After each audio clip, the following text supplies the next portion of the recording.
Laurent considered the question. Was he angry to learn that what he had thought was a spontaneous response to his mistake had actually been part of a planned strategy? No, he said finally. How could I be? Look at what came from it. Look at Antoine, at the thousands of children who've been through our programs. Look at how the industry has changed. Michael nodded, relieved. That's why I chose to tell you now. The truth doesn't diminish what we built together. It just adds another layer to the story. As they finished their coffee, Laurent looked at Michael with new understanding. So, the real story isn't about my mistake or your response. It's about a plan to create change that needed a moment to bring it to life. Michael smiled. The real story is about all of it. Your mistake, my response, the plan behind it, and most importantly, what we all built afterward. Sometimes change needs a catalyst, a moment that captures attention. What matters is what grows from that moment. The next day, as Laurent stood on stage at the Grand Palace's 10th anniversary celebration, he looked out at the gathered crowd. Hotel executives from around the world, community leaders, and most importantly, the children, now adults, whose lives had been touched by the initiative. He didn't share Michael's revelation. That would remain between them. Instead, he told the story as he always had, about a mistake, a generous response, and the remarkable changes that had grown from that moment. Because in the end, that was the story that mattered. Not the planning behind it, but the transformation it had created in an industry, in countless lives, and in Laurent himself. The true legacy wasn't in how it all began, but in how it continued to grow and change lives long after that first night at the Grand Palace Hotel. That was the end of our story about Michael Jordan and how he turned a moment of disrespect into something amazing that helped many people. Where are you listening from today? I'd love to know which part of the world you're enjoying this story from. If you like this story about kindness and seeing beyond appearances, please like this video and subscribe to our channel. We share many more interesting stories just like this one. Don't forget to share this video with your friends and family too. Spreading stories of kindness and understanding helps make our world a better place for everyone. When we share these important messages, we remind each other that how we treat people matters, no matter what they're wearing or where they come from. Thank you for listening, and we'll be back soon with another inspiring story. When a tired Michael Jordan walked into the Grand Palace Hotel in Paris, wearing simple clothes and a baseball cap, no one recognized the famous basketball star. The hotel manager, Pierre Laurent, looked at Michael's casual appearance and said the presidential suite might be too expensive for him. Instead of getting angry, Michael stayed calm and made a phone call. The young hotel workers, Sophie and Theo, immediately knew who he was and were shocked by their manager's mistake. Within 24 hours, Michael would turn this moment of disrespect into something that would change not just the hotel, but countless lives. His response would prove that actions speak louder than words, and his actions were about to speak volumes. Michael Jordan looked out the airplane window as the lights of Paris came into view. The year was 1997, and the Chicago Bulls were on a special tour across Europe to help more people fall in love with basketball. Michael was tired. The flight from London had been short, but this was their third country in just 5 days. 10 minutes to landing, Mr. Jordan, the flight attendant said with a smile. Michael nodded and straightened his seat. Even after all these years of fame, he still dressed simply when he traveled. Today he wore plain blue jeans, a gray t-shirt, and a baseball cap pulled low over his eyes. He didn't want crowds following him everywhere.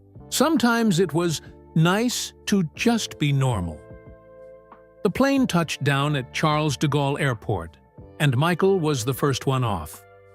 The rest of the team would arrive tomorrow, but he had come early to set up some special events. AE driver waited for him at the exit.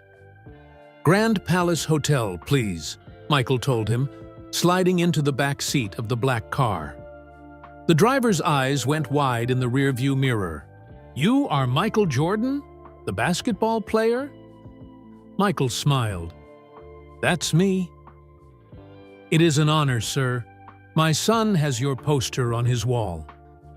As they drove through Paris, Michael watched the city lights reflect on the Seine River. The Eiffel Tower stood tall against the night sky. Even though he had visited many amazing places around the world, Paris always felt special. 30 minutes later, the car pulled up to the Grand Palace Hotel. It was one of the fanciest hotels in all of Paris, a building from the 1800s with gold details and perfect gardens. Movie stars, presidents, and royalty stayed here when they visited France.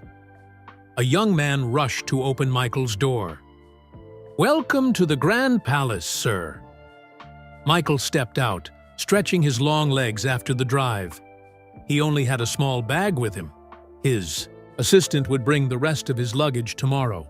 He walked through the giant glass doors into the lobby.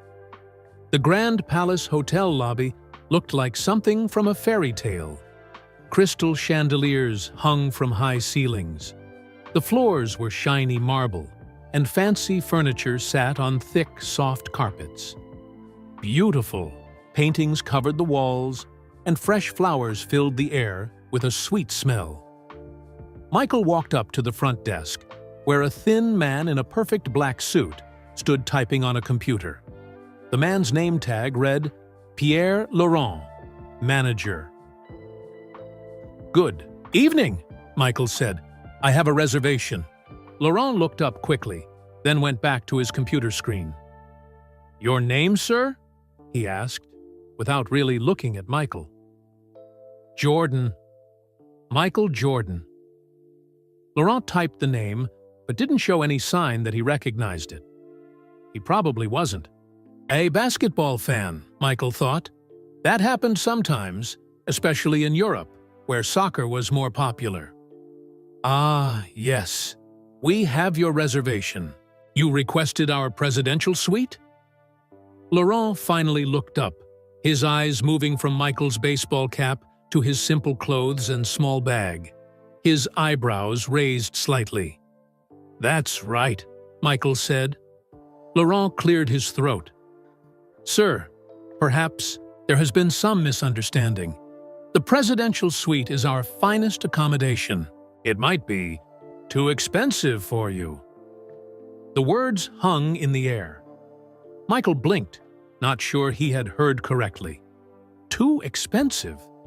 For him? Two young hotel workers standing nearby gasped. The young woman whispered something to the young man, and they both stared at Michael with wide eyes. They clearly knew who he was. Michael didn't get angry, though he felt a flash of hurt. He had faced judgment based on his appearance before. Instead of making a scene, he simply reached for his phone. "I understand," he said calmly. "Let me make a quick call." Laurent nodded, looking relieved that this awkward moment might be over soon. He probably thought Michael was calling someone to help him find a cheaper hotel. As Michael dialed his agent's number, he noticed more people in the lobby were looking his way. A small crowd had formed near the entrance, and people were pointing through the glass doors. Word was spreading that Michael Jordan had arrived in Paris. The young woman from behind the counter approached Laurent and whispered urgently in his ear. Laurent's face suddenly changed.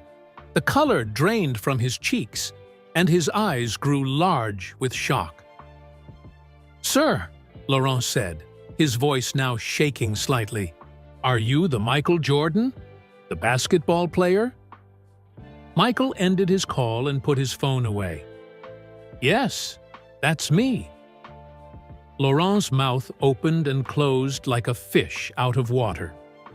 The two young hotel workers looked like they might faint from excitement. Outside, the crowd was growing larger by the minute. I must apologize for the misunderstanding, Laurent stammered. Of course, the presidential suite is ready for you. It would be our honor to have you stay with us. Michael could have walked out. He could have made a scene. He could have embarrassed Laurent in front of everyone. Instead, he simply smiled.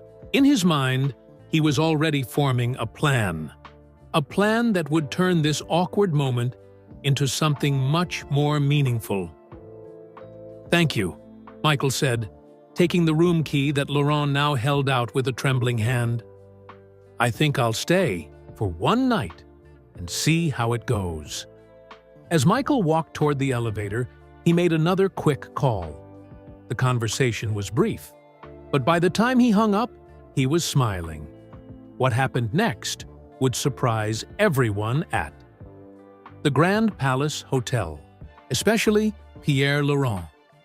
Sometimes, Michael thought as he rode the elevator up to his suite, actions speak louder than words, and by tomorrow, his actions would speak volumes. The presidential suite of the Grand Palace Hotel was as fancy as Michael expected. 2 huge rooms with golden trim on the walls, soft carpet that felt like walking on clouds, windows that showed all of Paris lit up at night. But Michael wasn't thinking about the fancy room. He was thinking about what had just happened downstairs. He wasn't angry.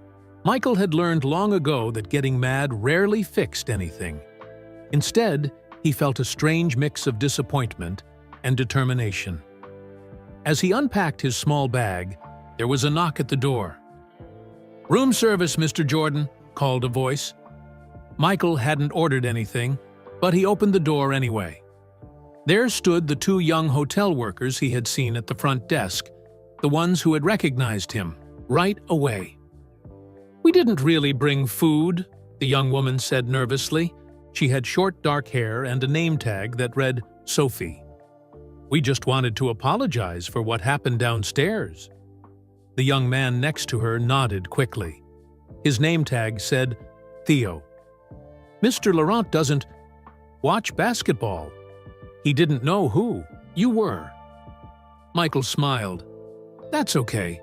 Not everyone has to recognize me." "But the way he spoke to you was wrong," Sophie said, her eyes serious. "People should be treated with respect, no matter who they are." Michael nodded, surprised by her wisdom. "I agree completely." "Everyone in Paris is talking about you being here," Theo said, his eyes bright with excitement. "There are at least 50 fans outside now, and reporters too." "We just wanted to say we're big fans," Sophie added. "My brother has all your shoes, and we watch Bulls games whenever we can." "Thank you," Michael said. "That means a lot to me." After they left, Michael made some more phone calls. One to his agent, David Falk, one to his friend and teammate, Scottie Pippen, and one very special call to someone he hadn't spoken to in years. By the time he finished, it was past midnight, but Michael didn't feel tired anymore. His plan was coming together. Meanwhile, downstairs in the hotel lobby, Pierre Laurent was having the worst night of his career. After Michael had gone up to his room, Laurent had asked the other staff who exactly Michael Jordan was. What he learned made his stomach drop. "He's only the greatest basketball player in the world," Sophie had told him. "He makes more money than movie stars. Nike makes billions from his shoes. People everywhere know his name." Laurent had looked up Michael Jordan on the hotel computer and felt sick. The man he had just suggested couldn't afford the presidential suite was worth hundreds of millions of dollars. He was more famous than most of the celebrities who had stayed at the Grand Palace. Now, Laurent sat in his office with his head in his hands. The phone kept ringing with reporters, asking if Michael Jordan was really staying at the hotel. Outside, fans waited, hoping to catch a glimpse of the basketball star. Laurent had already received 2 angry calls from his boss. "How could I have been so stupid?" he muttered to himself, pacing back and forth. "How do I fix this?"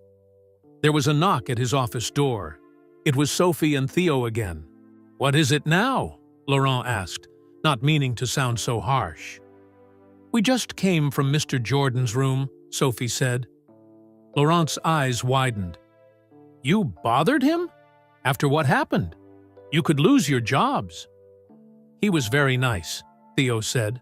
"Not angry at all."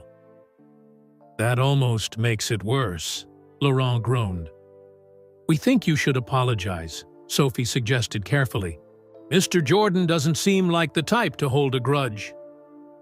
Laurent nodded slowly. "Yes, you're right. I'll speak to him first thing in the morning." But morning would bring surprises that none of them could imagine. At 7 a.m., Laurent was all ready.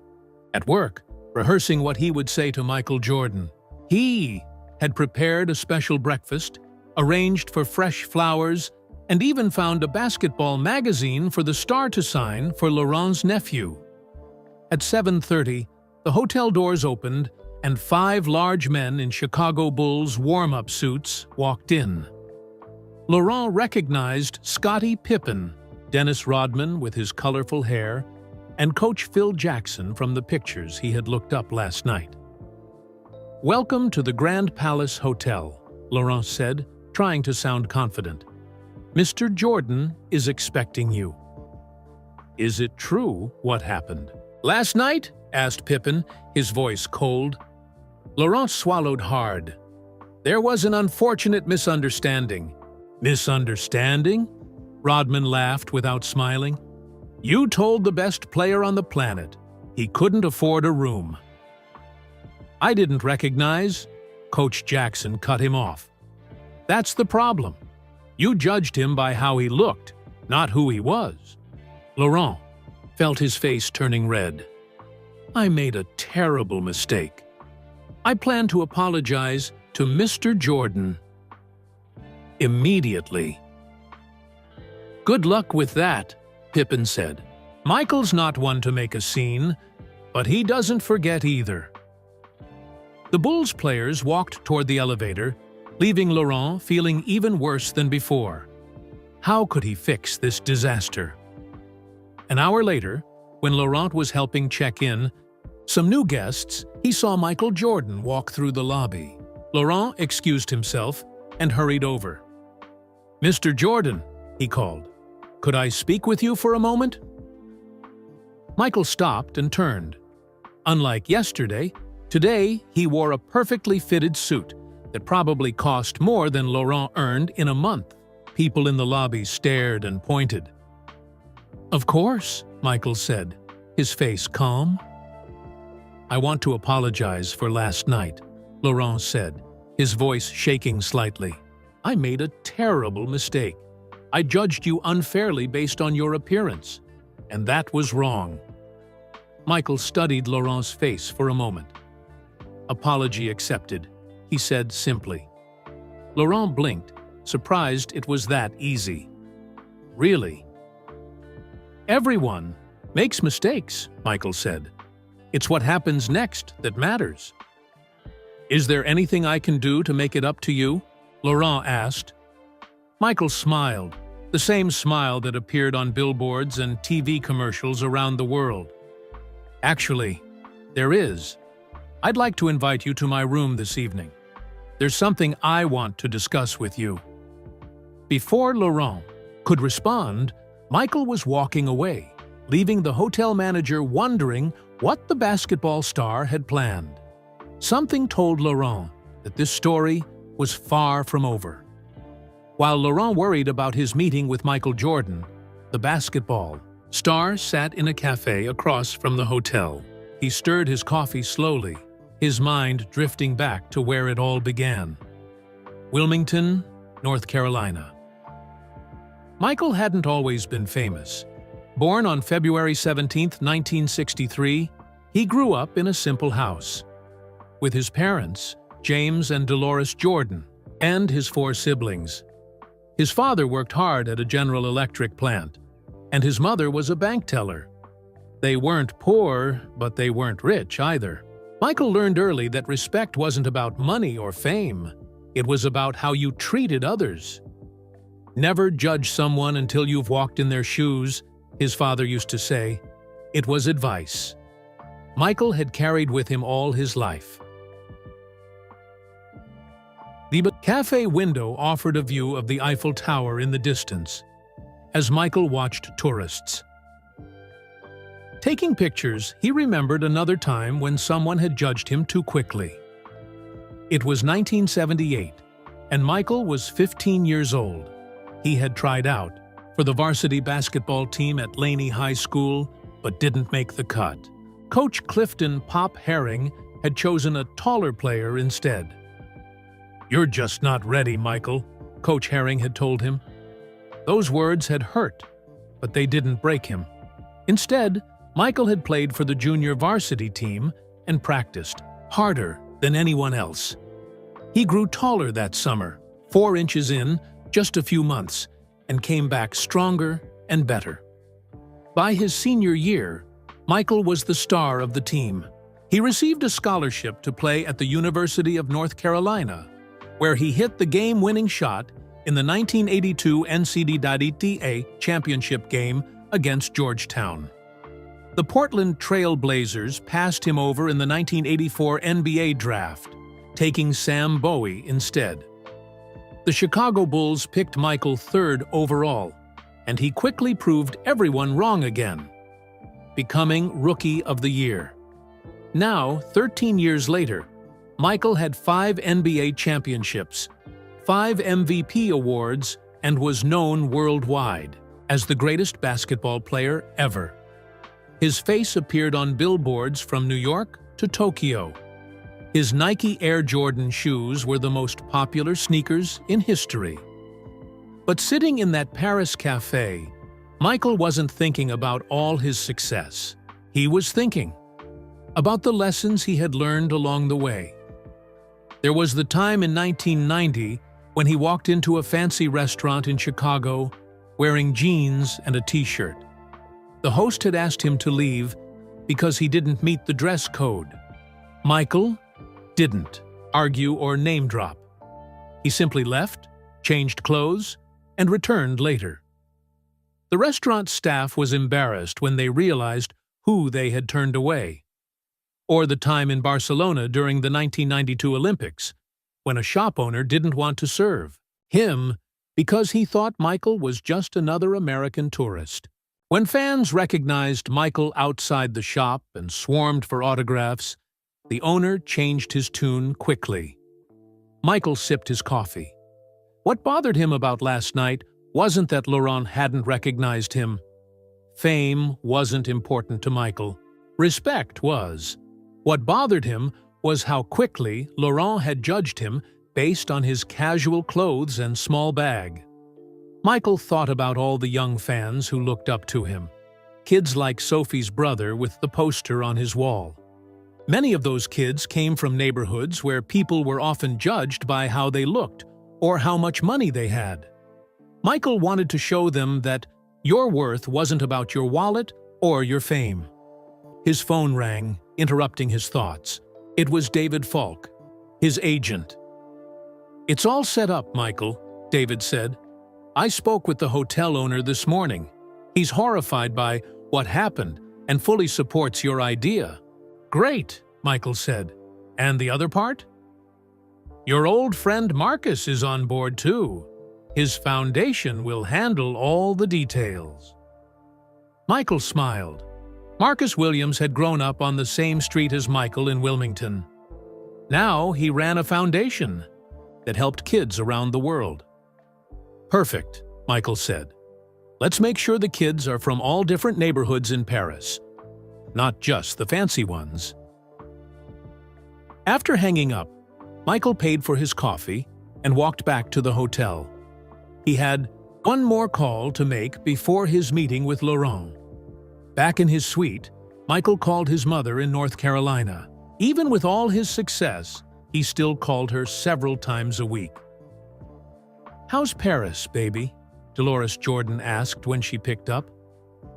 "Beautiful as always, Mom," Michael said. "Something happened at the hotel that reminded me of what Dad used to say about walking in someone else's shoes."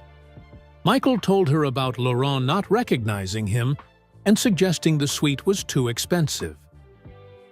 "And what did you do?" she asked. "I didn't get mad," Michael said. "I'm going to turn it into something good." "That's my boy," Dolores said proudly. "Your father would be so proud." James Jordan had been murdered in 1993, a random act of violence that had shattered Michael's world. Not having his father there to see his success was Michael's deepest pain. "I know, Mom," Michael said quietly. "I'm trying to live how he taught me." After saying goodbye to his mother, Michael looked out at the Paris skyline. His fame and fortune hadn't changed who he was inside. He still remembered what it felt like to be the skinny kid who wasn't tall enough for the varsity team. He remembered the sting of being judged too.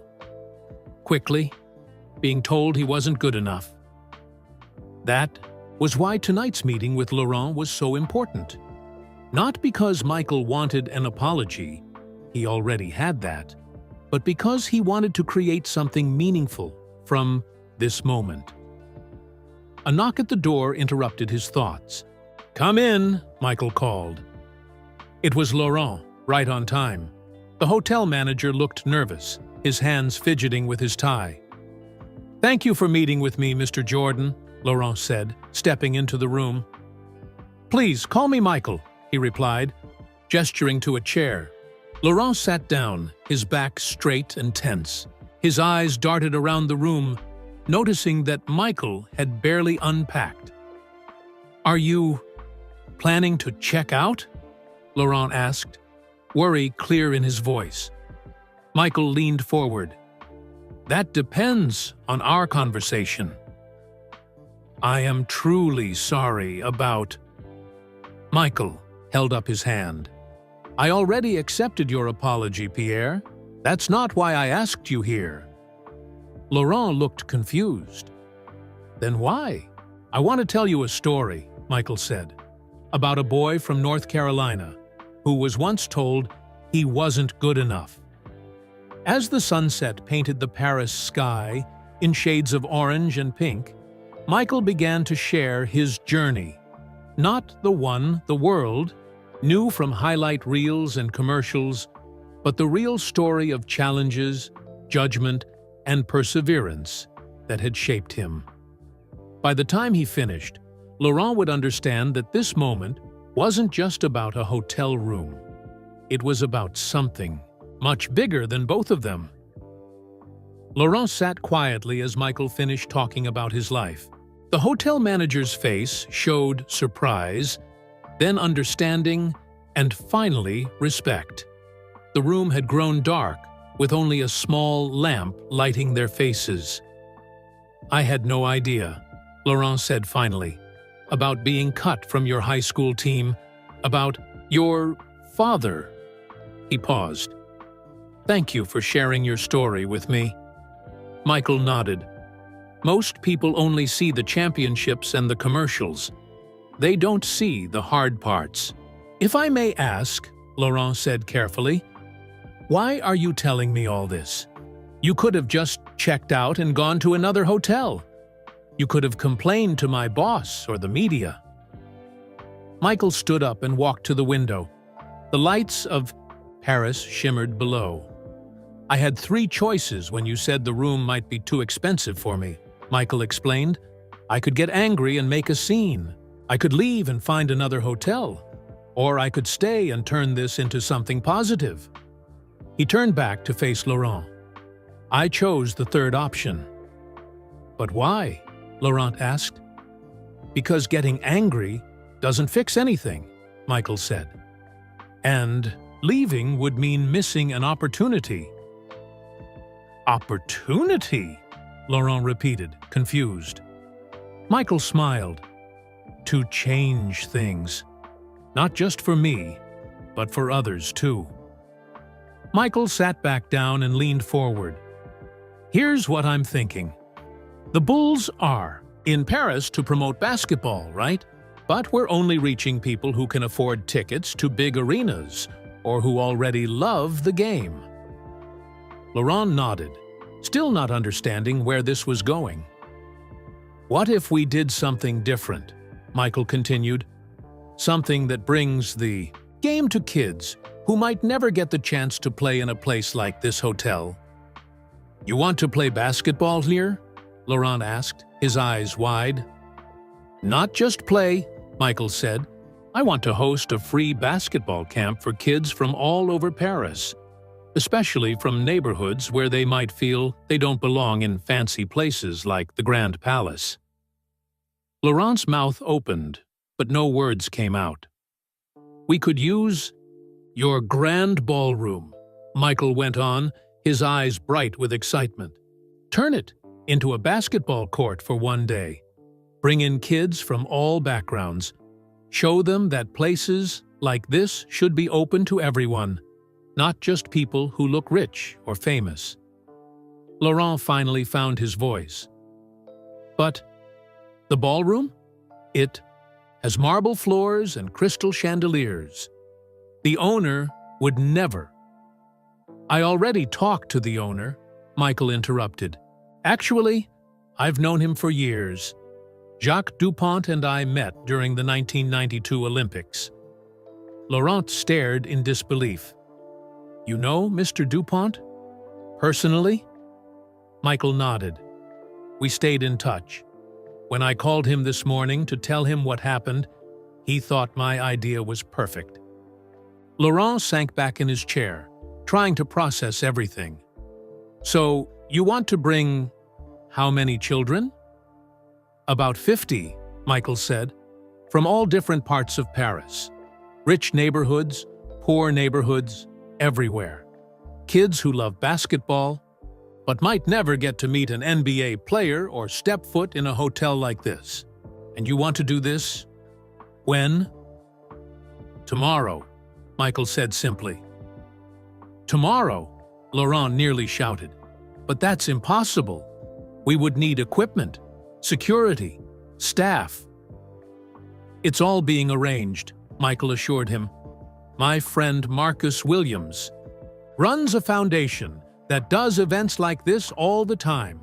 His team is flying in tonight. The Bulls' staff is helping too. All we need is your permission to use the space. Laurent took a deep breath. And if I say no? Michael shrugged. Then I'll leave, find another hotel. But I think this could be something special. Something that changes how people see the Grand Palace Hotel. There was a long silence as Laurent thought about everything Michael had said. Finally, he looked up with new determination in his eyes. I think you're right, Mr. Jordan. Michael, this could be special. He stood and extended his hand. The Grand Palace Hotel would be honored to host your basketball camp. Michael smiled and shook Laurent's hand firmly. Great. And one more thing, I'd like Sophie and Theo to help organize it. The junior staff members? Laurent asked, surprised. They were the only ones who saw me for who I am, not what I was wearing, Michael explained. I think they understand what we're trying to do here. Laurent nodded slowly. I'm beginning to understand too. After Laurent left, Michael made another phone call, this time to Marcus Williams. It's a go, Michael said when Marcus answered. The hotel manager is on board. Perfect, Marcus replied. My team lands at midnight. We'll bring everything we need. What about the kids? Michael asked. We've contacted community centers in 5 different parts of Paris, Marcus said. They're thrilled. These kids are going to have the experience of a lifetime. And the other part? Michael asked more quietly. All set, Marcus confirmed. The papers were drawn up this afternoon. As soon as you sign them, it's official. Good, Michael said. No one knows about that part yet, right? Just you, me, and Mr. DuPont, Marcus assured him. Everyone will find out tomorrow. After hanging up, Michael looked out at the Paris night sky one more time. He thought about all the times in his life when people had judged him too quickly. Tomorrow, he would turn one of those moments into something that might change many lives. His father's words echoed in his mind. It's not what happens to you that matters, son. It's how you respond. Michael was about to respond in a way that would surprise everyone, especially Pierre Laurent. By morning, the Grand Palace Hotel was buzzing with activity. Word had spread among the staff that something big was happening, though few knew exactly what. Sophie and Theo had been called to a special meeting with Laurent at 6 a.m., and they hadn't stopped smiling since. Is it true? Asked a bellhop, stopping Sophie in the hallway. Michael Jordan is turning our ballroom into a basketball court? Sophie nodded excitedly. Mr. Laurent put us in charge of helping. Trucks are arriving with equipment in 1 hour. The news spread like wildfire. Hotel guests stopped staff members to ask questions. The front desk phone rang constantly with reporters wanting to confirm the rumors. Outside, the crowd of fans had grown larger, with people holding basketballs and Jordan jerseys, hoping for an autograph. Laurent had never seen the hotel so alive. Usually, the Grand Palace prided itself on being quiet and exclusive. Today, it felt like the center of Paris. Sophie, Theo, Laurent called, waving them over. He looked different today. His perfect suit, replaced by a more casual outfit, his usually slick hair slightly messy from running his hands through it. The first trucks are here. Can you direct them to the service entrance? As Sophie and Theo hurried off, Laurent's phone rang. It was his boss, the hotel's general manager. Pierre, what is going on? The general manager demanded. I'm getting calls from newspapers all over France. Mr. DuPont approved everything, Laurent assured him. Michael Jordan is hosting a basketball camp for children in our ballroom today. There was a pause on the other end of the line. That's actually brilliant publicity, the general manager finally said. But why wasn't I informed? It all happened very quickly, Laurent explained, after my mistake.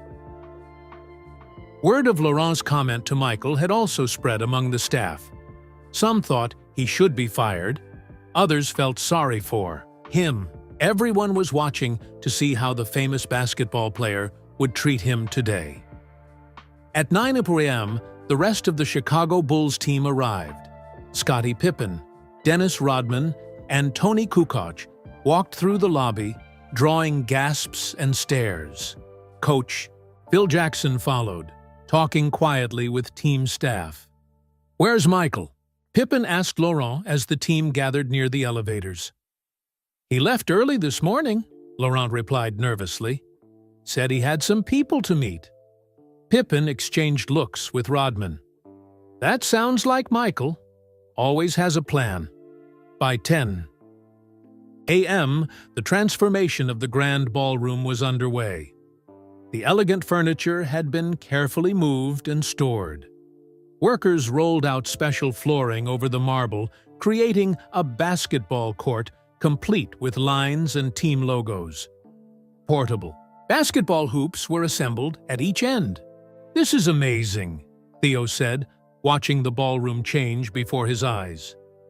A woman with short gray hair approached them, clipboard in hand. "Are you Sophie and Theo? I'm Dr. Patricia Williams, Marcus's mother and the foundation director. Michael said you two would be helping us today." Sophie nodded enthusiastically. "We'll do whatever you need." "Perfect," Dr. Williams smiled. "The children will arrive at noon. I need you to help organize them into groups. Some speak only French, so we'll need translators." "We can do that," Theo assured her. By 11:30 a.m., news vans lined the street. Outside the hotel, a reporter from France's biggest sports channel set up for a live broadcast in the lobby. "We're here at the Grand Palace Hotel," the reporter said into her microphone, "where NBA superstar Michael Jordan is turning one of Paris's most exclusive hotels into a basketball camp for local children. What prompted this unusual event? Sources tell us it began with a misunderstanding at check-in." Laurent hurried past the cameras, too busy to worry about what they were saying about him. He had just received word that the buses with children were approaching. Meanwhile, in a small cafe 3 blocks away, Michael sat with Marcus Williams. They were finalizing details for the day ahead. "The papers are ready to sign," Marcus said, sliding a folder across the table. "Once you do, it's official." Michael looked through the documents carefully before signing his name. "This feels right," he said. "My father would approve." "The kids have no idea you'll be there," Marcus smiled. "They were just told they're going to a special basketball event. When they see you, they're going to go crazy." Michael laughed. "That's my favorite part, seeing their faces light up." Back at the hotel, the Bulls players were warming up in the transformed ballroom. Rodman practiced trick shots, while Pippen helped staff arrange chairs and water bottles. "Have you ever seen anything like this?" a hotel guest asked her husband as they peeked into the ballroom. "Never," he replied, snapping photos. "Wait until our friends back home hear about this." At precisely noon, 5 buses pulled up to the hotel's side entrance. Children ages 8 to 14 poured out, their eyes wide as they saw the fancy building. They came from all different parts of Paris, some from wealthy neighborhoods, others from areas where luxury hotels were only seen in movies. Sophie and Theo greeted them in French, handing out T-shirts with the Bulls logo and Michael's number, 23. The children whispered excitedly to each other, still not knowing exactly what was happening. Laurent watched from a distance, amazed at how different the hotel felt. Usually, children were rare guests at the Grand Palace, and when they did visit, they were expected to be quiet and well-behaved. Today, their excited voices filled the marble hallways, bringing new life to the old building. "Mr. Laurent?" called a familiar voice. Laurent turned to see Michael Jordan walking toward him, surrounded by a group of men and women in matching foundation T-shirts. The hotel manager straightened his shoulders, still not entirely comfortable. "Everything is ready," Laurent reported. "The children have arrived." Michael smiled. "Great. There's someone I want you to meet." He gestured to an older man beside him. "This is Jacques Dupont, the owner of this hotel." Laurent blinked in surprise. Mr. Dupont rarely visited the property, preferring to manage his many hotels from a distance. "Mr. Dupont," Laurent stammered, "I didn't know you were coming today." "Michael and I go way back," Dupont said with a smile. "I wouldn't miss this for anything." Before Laurent could respond, excited screams erupted from the ballroom. The children had just spotted the Bulls players. "Sounds like the party's starting," Michael said. "Shall we join them?" As they walked toward the noise, Michael put a hand on Laurent's shoulder. "After today, people won't remember that you didn't recognize me," he said quietly. "They'll remember what we created together instead." Laurent felt a lump in his throat. "Thank you," he managed to say. Michael just nodded, then stepped into the ballroom where 50 children waited, unaware that their lives were about to change. What none of them knew, not the children, not Laurent, not even the Bulls players, was that Michael had one more surprise planned. A surprise that would make this day about much more than basketball.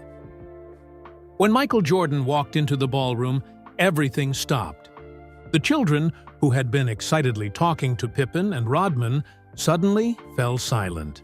Their eyes grew wide as they recognized the most famous basketball player in the world. Then, the room erupted. Children shouted in French and English, jumping up and down, pointing, some even crying with excitement. Michael smiled and waved, walking to the center of the makeshift court. "Bonjour, everyone," Michael said into a microphone. A translator beside him repeated his words in French. "Welcome to the first-ever Grand Palace Hotel basketball camp."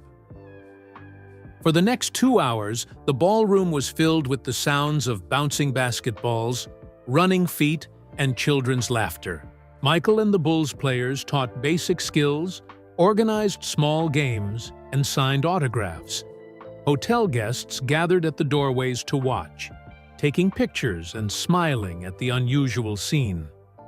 Sophie and Theo moved among the children, translating instructions and helping those who were shy or unsure.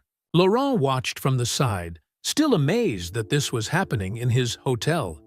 The manager, who had always been strict about rules and proper behavior, found himself smiling as children raced across his perfect ballroom. After lunch, while the children were taking a break, Michael approached Laurent.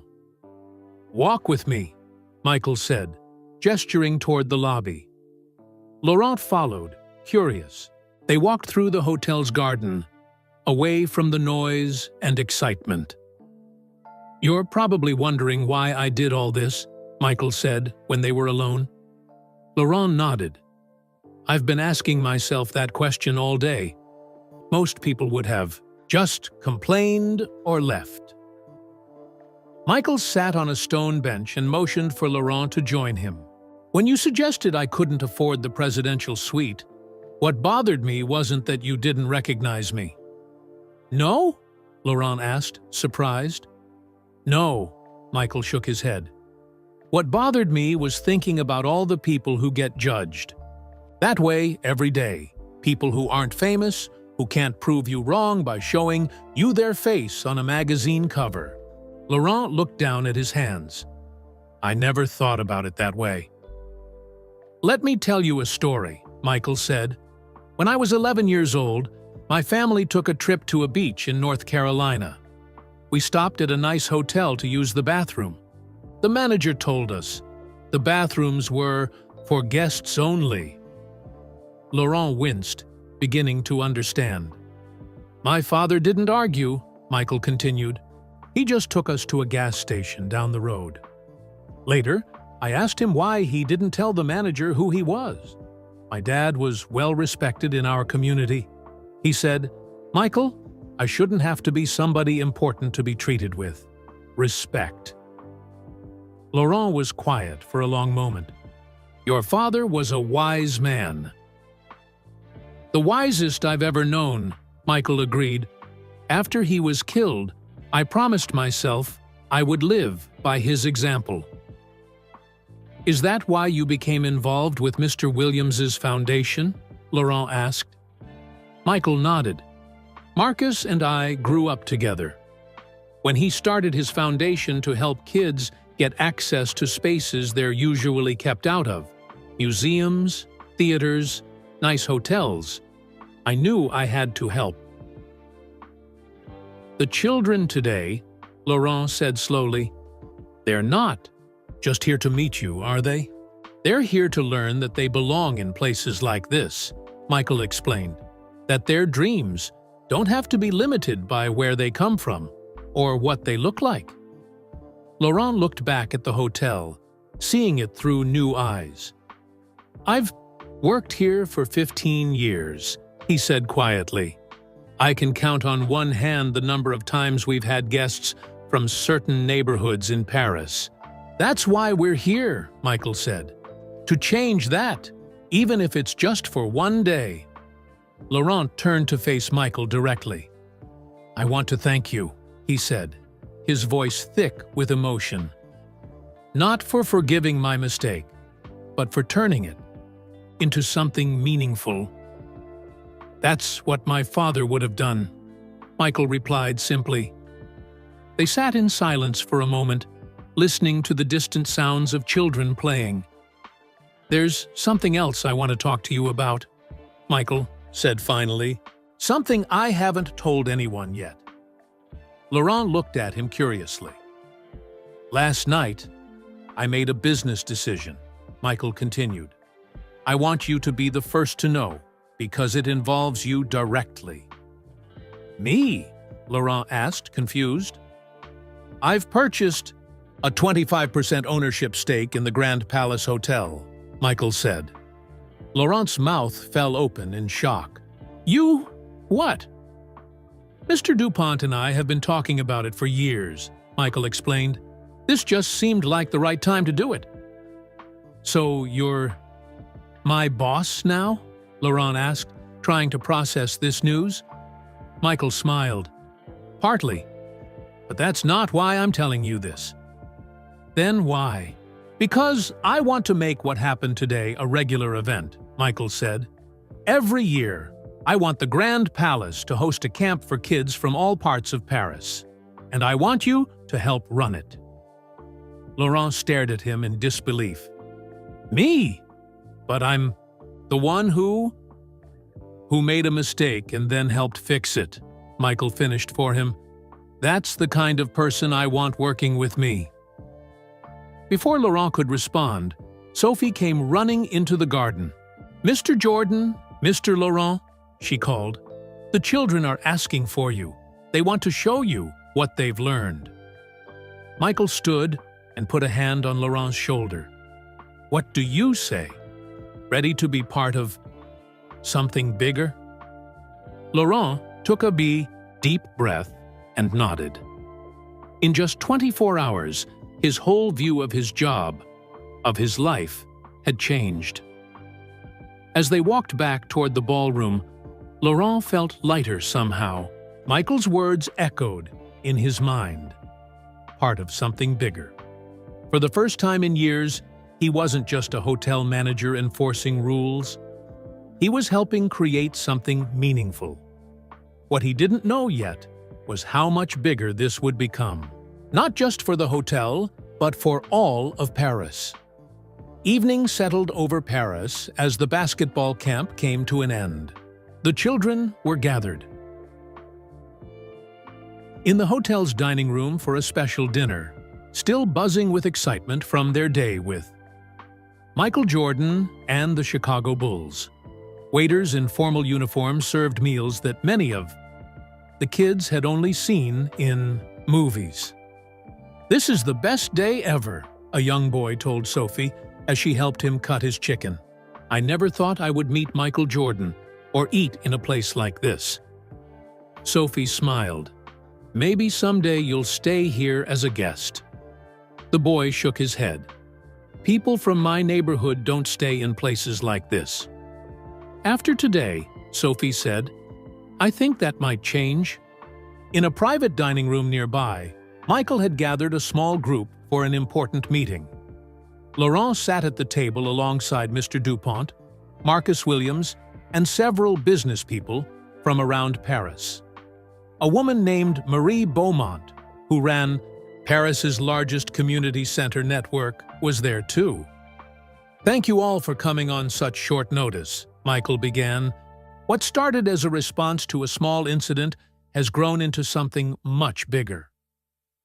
He explained his vision, using the Grand Palace Hotel to create opportunities for children from all parts of Paris, especially those who would normally never set foot in such a place.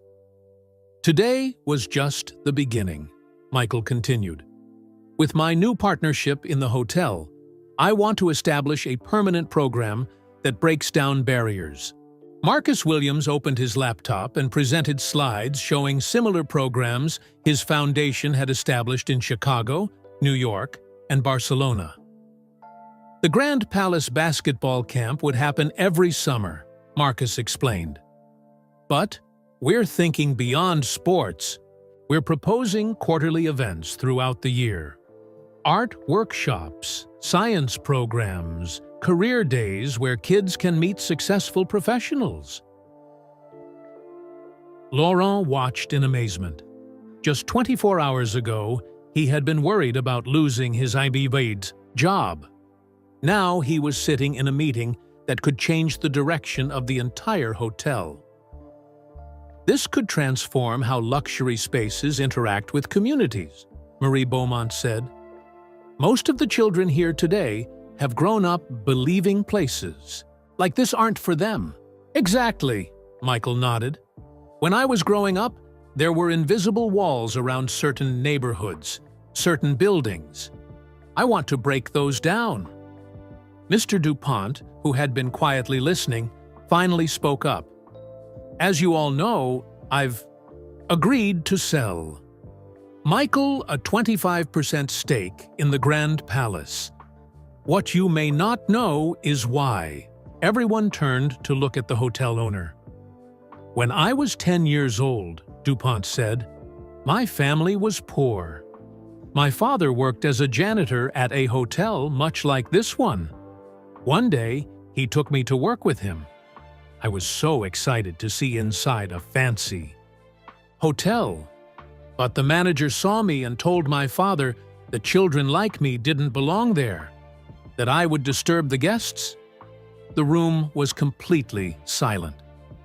My father never took me back, but I promised myself that someday I would own a hotel where everyone was welcome. DuPont smiled at Michael when Michael told me what happened yesterday and what he wanted to do about it. I knew it was time for the Grand Palace to become that hotel. Michael reached over and shook DuPont's hand. That's why this partnership makes sense. We share the same vision. Laurent felt a lump in his throat. He had worked for Mr. DuPont for 15 years and never knew this story. Where do I fit in? Laurent asked quietly. Michael turned to him. I want you to head the community outreach program. You understand both worlds, the standards of a luxury hotel, and, after today, the importance of making everyone feel welcome. Laurent was speechless. Instead of being punished for his mistake, he was being offered a chance to help fix the very problem he had been part of. We'll need to hire someone to help you, Michael continued. Someone who already understands what we're trying to do. Sophie and Theo, Laurent said immediately. They've been incredible today, and they understood from the beginning what I failed to see. Michael smiled. I was thinking the same thing. The meeting continued late into the night. They discussed budgets, schedules, and how to make the program sustainable. The local business leaders pledged support, offering internships, equipment, and funding. By the time they finished, it was nearly midnight. The children had gone home hours ago, their faces glowing with excitement as they boarded buses, clutching signed basketballs and Bulls caps. There's one more thing, Michael said as the meeting wrapped up. I'd like to announce our partnership and the new program at a press conference tomorrow. So soon? Laurent asked, surprised. The media is already reporting on today's event, Michael explained. We should build on that momentum. As the others gathered their things to leave, Michael asked Laurent to stay behind. "I want to be clear about something," Michael said when they were alone. "This isn't about making you feel bad about what happened. It's about creating something good from it." Laurent nodded. "I understand, and I'm grateful for the opportunity." "There's something else you should know," Michael added. "The reason I was dressed so casually yesterday wasn't an accident. I often travel that way to see how people treat me when they don't recognize me." Laurent looked surprised. "You were testing me?" "Not exactly," Michael said, "but I do learn a lot about people and places that way. Sometimes more than when they know who I am." Laurent thought about this. "So, if I had treated you with respect from the beginning, then we might never have created this program," Michael finished for him.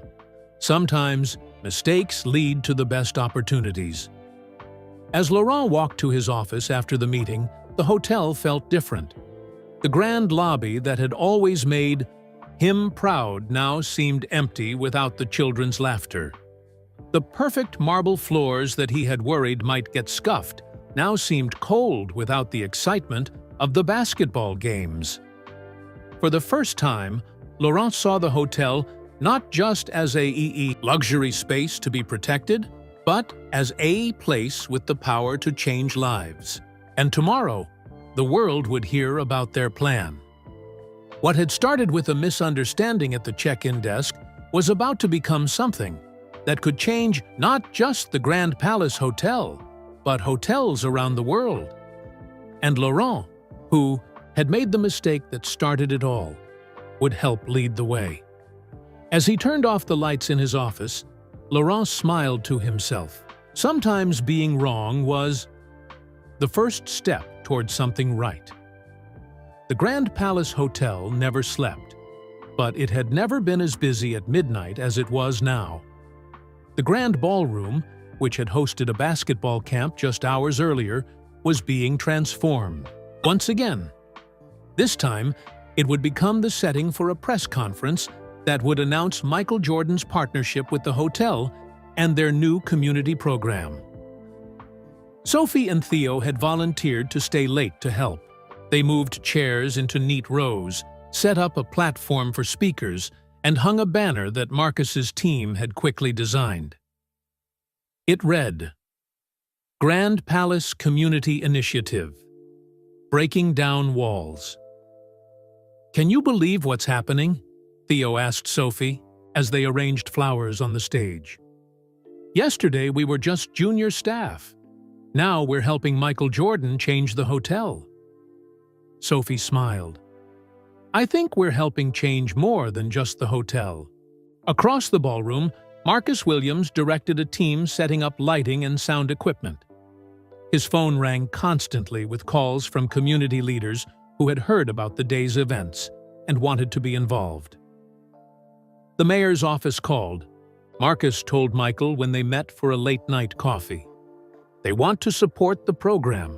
They're sending someone to the press conference tomorrow. Michael nodded. Good. The more people involved, the better chance this has of lasting.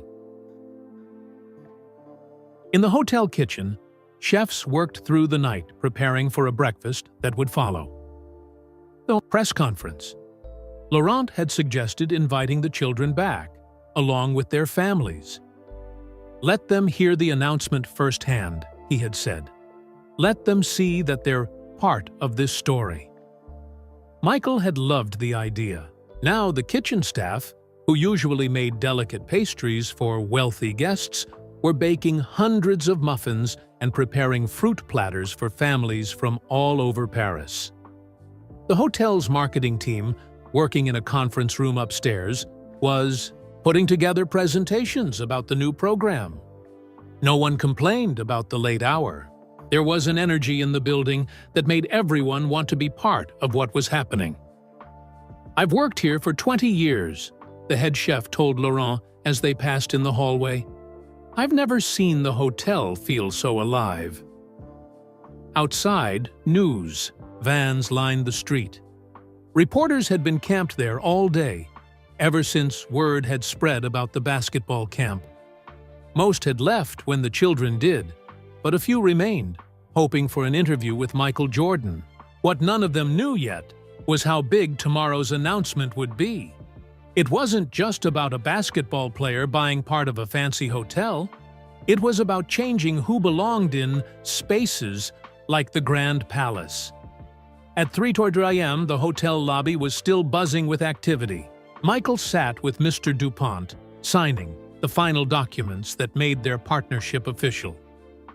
"When I built this hotel 20 years ago," DuPont said, watching Michael sign, "I wanted it to be the most exclusive place in Paris. Now I realize that was the wrong goal." Michael looked up. "What's the right goal?" "To be inclusive without losing what makes this place special," DuPont replied. "To welcome everyone while still providing the service people expect from the Grand Palace." Michael nodded. "That's exactly what we're going to do." As dawn approached, the transformation was complete. The ballroom, which had been a basketball court just hours before, was now set up for a press conference. The dining room was ready for hundreds of guests from all parts of Paris. The lobby had been decorated with photographs from the basketball camp, showing children from different neighborhoods playing together in one of Paris's most exclusive spaces. Laurent walked through the hotel one last time before going home to change. Every staff member was still working, caught up in the excitement of what was happening. The maids who usually worked quietly in the background were arranging special welcome gifts for the children and their families. The doormen were practicing how to greet guests who might never have been in a fancy hotel before. "Will you be ready for today?" Laurent asked Sophie and Theo, who were still arranging chairs, despite having worked for almost 24 hours straight. They nodded too, excited to feel tired. "We wouldn't miss it," Sophie said. Laurent smiled. "Michael was right about you two. You understood from the beginning what took me years to see." By 7 a.m., the first reporters began arriving. They were surprised to find the hotel transformed from the night before.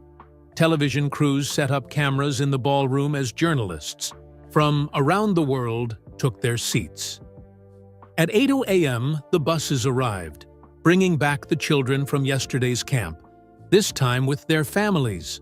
Many of the parents looked nervous as they approached the grand entrance of the hotel, but the children ran ahead excitedly, eager to show their families where they had played basketball with Michael Jordan.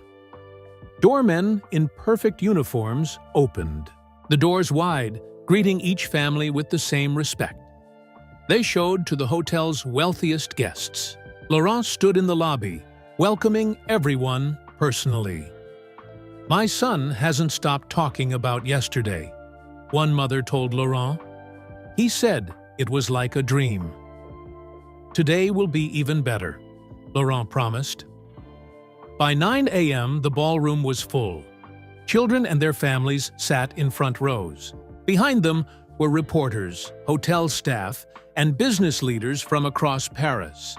A representative from the mayor's office sat near the stage, reviewing notes for a speech. Michael Jordan arrived last, walking in with Marcus Williams and Mr. DuPont. The room fell, silent as they took their places on the stage.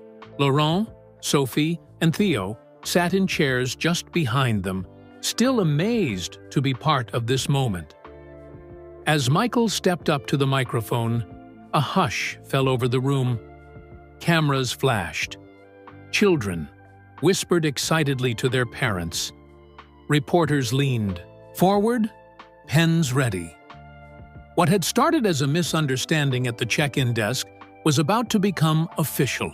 The Grand Palace Hotel was stepping into a new chapter of its history.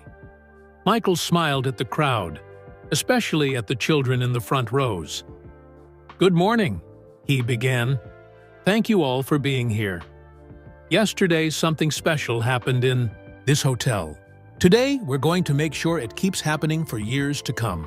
As he spoke, Laurent looked around the room at the faces of the children, their parents, his staff, and the reporters.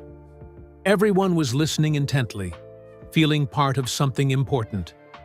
The walls that had separated them, walls of wealth, neighborhood, and background, seemed to be fading away. The transformation wasn't just about the hotel. It was about people's hearts and minds. It was about who belonged where, and it was just beginning. The morning sun streamed through the Grand Palace Hotel's tall windows as Michael Jordan stood at the microphone.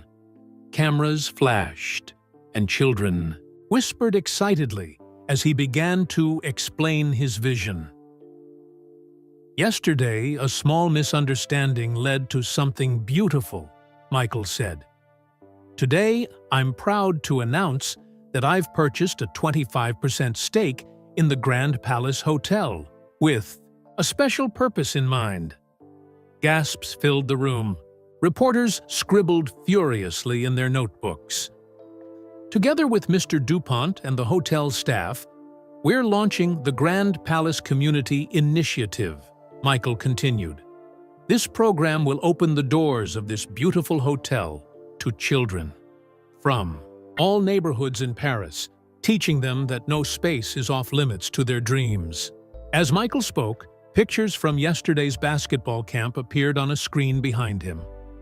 Images of children playing basketball in the grand ballroom, eating in the fancy dining room, and getting basketball tips from Bulls players filled the screen.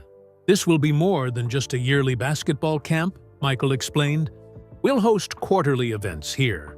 Art classes, science programs, career days, all designed to show young people that they belong in spaces like this one." The mayor's representative stepped up next, pledging the city's support. Then Marcus Williams detailed how his foundation would help run the programs. Finally, Mr. DuPont spoke about his own childhood and how this initiative would honor his father's memory. Throughout the speeches, Laurent watched the faces in the audience. The children were excited, of course, but it was the parents' expressions that moved him most. Many had tears in their eyes as they realized what this meant for their children's futures. After the formal announcement, Michael invited everyone to join him for breakfast in the dining room. Hotel guests mingled with families from all parts of Paris. Children showed their parents where they had played basketball the day before. Reporters interviewed anyone who would talk to them.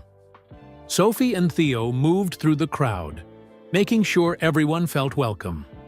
They had been officially named as program coordinators working under Laurent's direction. "How does it feel?" Michael asked Laurent as they stood watching the scene. "Remarkable," Laurent replied. "I've worked here for 15 years, and I've never seen the hotel like this." Michael nodded. "This is what these spaces should be. Places where everyone feels welcome, not just those who can afford the rooms." Just then, a young boy approached them shyly.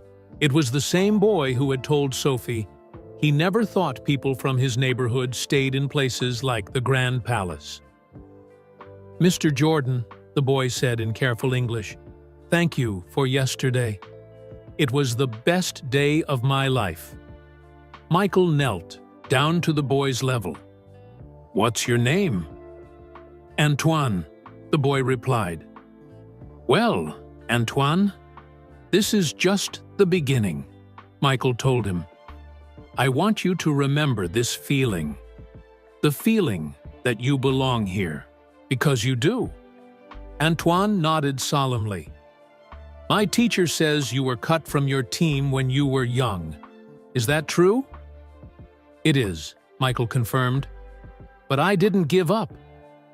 "I won't give up either," Antoine promised. As the boy ran back to his friends, a hotel guest approached Michael and Laurent. She was an older woman who had been staying at the Grand Palace for 30 years. I must admit, I was concerned when I heard children would be running through the hotel, she said. But seeing this, seeing their faces, it's wonderful. This old place needed some new life. Throughout the morning, more people arrived. Local business owners came to offer support. Teachers asked how their schools could participate. Even other luxury hotels sent representatives, curious about the program. The Bulls players organized more basketball games in the ballroom, this time including parents and hotel guests. Scottie Pippen taught a young girl how to dribble. Dennis Rodman, with his colorful hair, showed a group of boys how to rebound. By noon, the event had taken on a festival atmosphere.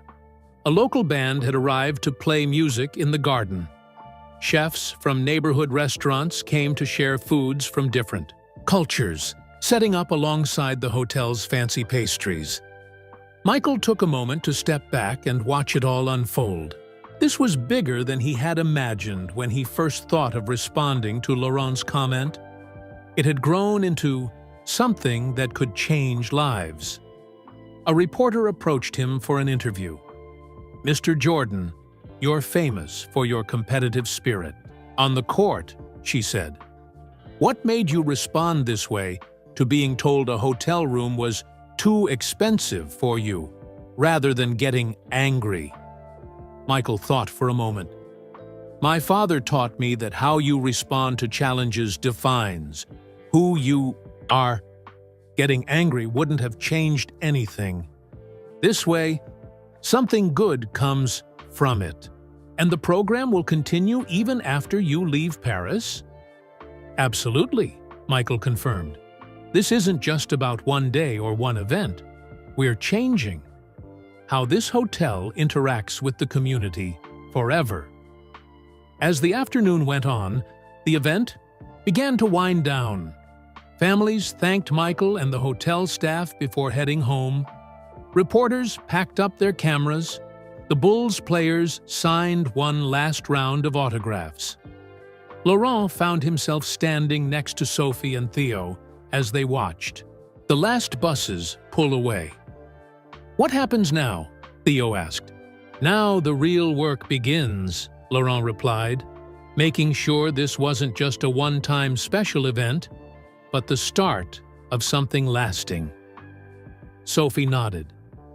"I already have ideas for the next event. Maybe an art day? Many of these kids have never been to museums." "Perfect," Laurent said. "Write it up, and we'll present it to Michael and Mr. Dupont tomorrow." As the hotel slowly returned to normal, the staff began cleaning up. But there was a different feeling in the air. Doorman, who had once looked suspiciously at anyone who didn't seem wealthy enough to be a guest, now smiled at every person who entered. Housekeepers, who had worked invisibly in the background, now walked proudly through the lobby. That evening, Michael sat with Laurent, Sophie, and Theo in the hotel restaurant, discussing plans for the future. Today was just the first step, Michael told them. What matters is what happens next. Looking around at the hotel that had once made him feel unwelcome, Laurent realized how much had changed in just 2 days. What had begun as his mistake had transformed into an opportunity, not just for him or for the hotel, but for all of Paris. And it had started with one simple truth. Everyone deserves to be treated with respect, regardless of what they're wearing or where they come from. 6 months passed quickly. The fall leaves turned golden in the Paris parks. Then winter came, with gentle snow that dusted the Grand Palace Hotel's elegant roof. Through the changing seasons, something remarkable was happening inside the hotel's walls. The basketball camp that had started with a misunderstanding had become the talk of Paris. Newspapers and television stations had covered the story for weeks. NBA star transforms. Luxury hotel after being told it's too expensive, read one headline. Michael, Jordan's perfect response to hotel snub, read another. But headlines faded. What remained was the lasting change at the Grand Palace. Laurent sat at his new desk in what had once been a rarely used meeting room.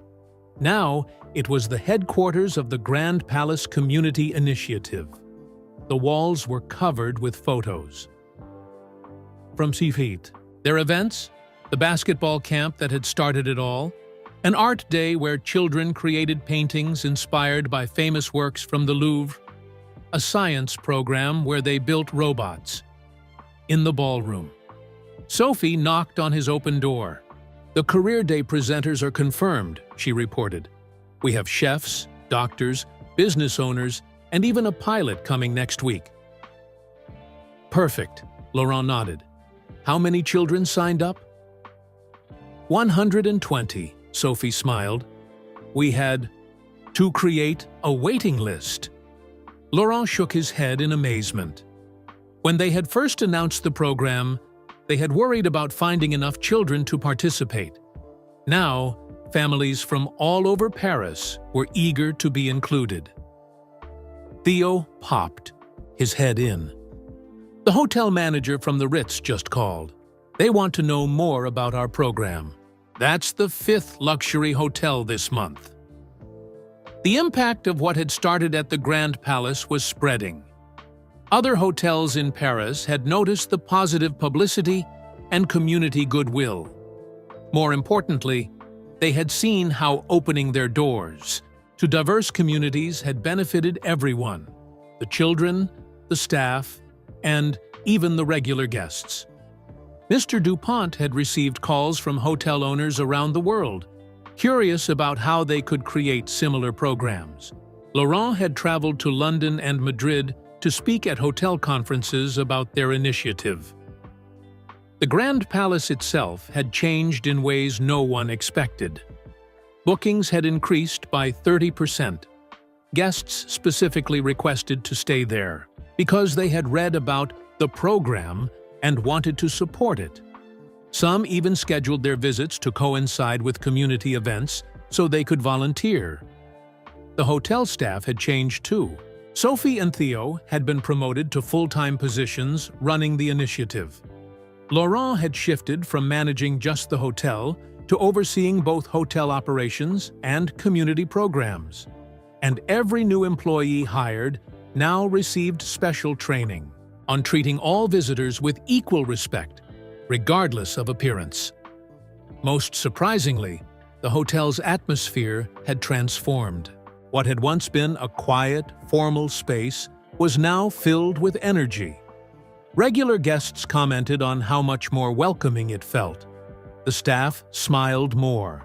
Even the doormen, once intimidating in their perfect uniforms, had softened, greeting everyone, who approached with genuine warmth. "Laurent, do you have a minute?" It was Mr. Dupont at the door. "Of course," Laurent said, standing to greet the hotel owner. Dupont closed the door.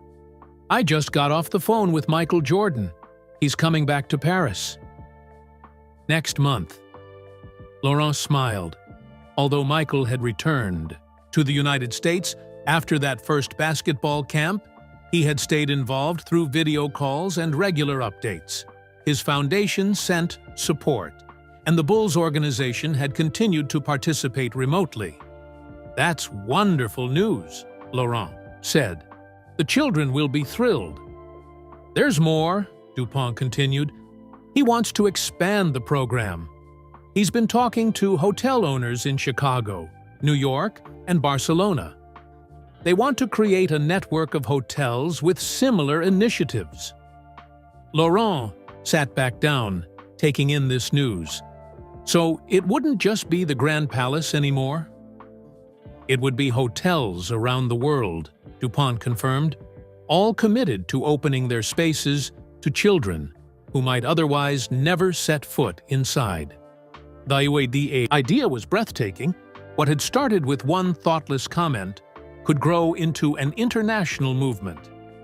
And he wants you to help coordinate it, Dupont added. Laurent froze. Me? But I'm the one who made a mistake and then helped fix it, Dupont finished. For him, echoing Michael's words from months ago. That experience makes you perfect for this role. Later that afternoon, Laurent walked through the hotel, seeing it with fresh eyes. In the lobby, a young girl was playing piano, part of a new program where children from local music schools performed on weekends. Hotel guests had gathered around to listen, applauding after each piece. In the dining room, a head chef was giving a cooking lesson to a group of teenagers from a neighborhood school. They were learning to make the same gourmet desserts served to hotel guests. Even the presidential suite, the one Laurent had once suggested might be too expensive for Michael Jordan, had been transformed. Once a month, it hosted a Future Leaders overnight stay, where outstanding students from local schools experienced what it was like to stay in a luxury hotel. Antoine, the boy who had said people from his neighborhood didn't stay in places, like the Grand Palace, had been one of those students last month. Laurent had personally given him the room key. As Laurent passed the front desk, he overheard a check-in conversation. "Is this your first time staying with us?" the receptionist asked a man in casual clothes who had just arrived. "Yes," the man replied, looking around appreciatively. "I read about your community program and wanted to support it." The receptionist smiled. "We're very proud of it. Would you like information about upcoming events during your stay?" Laurent smiled to himself. 6 months ago, that same receptionist might have evaluated the man's casual clothes and small bag, making assumptions about whether he belonged. Now, everyone was welcomed equally. That evening, as Laurent prepared to go home, he stopped by his old office, now occupied by his successor as hotel manager. "How does it feel?" his successor asked. "Knowing that what started here is about to spread around the world." Laurent thought about it. "Humbling," he finally said, "to think that my mistake led to all this." "Not your mistake," his successor corrected. "Michael Jordan's response to it. That's what made the difference." Laurent nodded. That was the real story here. Not that he had judged someone by their appearance, but that Michael had responded with grace and vision rather than anger. As Laurent walked out of the Grand Palace that night, he passed the spot where Michael had stood that first evening. He remembered the quiet dignity with which Michael had handled the situation, and he thought about all the lives that had been changed because one person had chosen to respond to disrespect with respect. The impact was still growing, like ripples in a pond, spreading outward in ways no one could have predicted. 6 months had passed since the first basketball camp at the Grand Palace Hotel. Now, another 6 months later, Michael Jordan was back in Paris for the one-year anniversary of the program that had started with a misunderstanding at the check-in desk. The presidential suite, once the center of controversy, was now Michael's permanent room whenever he visited Paris. This time, he had arrived without fanfare, dressed casually just as he had been that first night. But the reception could not have been more different. "Welcome back, Mr. Jordan," the front desk staff greeted him warmly, regardless of his casual clothes. "It's an honor to have you with us again." The next morning, Michael met with Laurent, Sophie, and Theo in the community program. Office. Maps covered the walls, showing cities around the world where the initiative had spread. Pins marked locations of hotels that had adopted similar programs. Chicago, New York, Barcelona, London, Tokyo. "I never imagined it would grow this big," Michael admitted, looking at the maps. All from one comment about a hotel room being too expensive. Laurent shook his head. It wasn't the comment that did it. It was how you responded to it.